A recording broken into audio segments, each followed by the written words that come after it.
Laat kyk gou hierson, hè. Hier is 'n solar charge controller, né. Hy was 9. Hier is die battery. Hy was 9.5 volt gewees. Nou sy drade, daar is die drade, gaan hulle nou by die batterykant, maar ook by die batterykant gaan die draad uit, dit gaan na 'n DC-DC converter toe. So ek maak die 9 volt maak ek 13.8 volt en dit gaan, daar is die draad, dit gaan na die solar kant toe.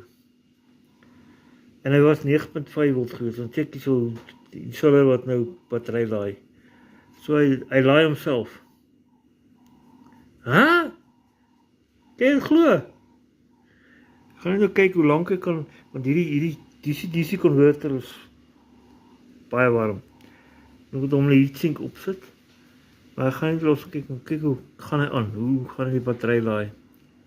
Want hy is van 9.5 en is nou 10 volt, so en hy is nou nie eers 2 minute aan die gang nie. So as ek hierdie DC converter, hy kan na 24 volt toe gaan. En dan loop die stal 24 volt toe, dan gaan hy dalk vinniger gaan. Ek weet nie. Oor rukkie gaan ek net kyk. Maar dis amazing.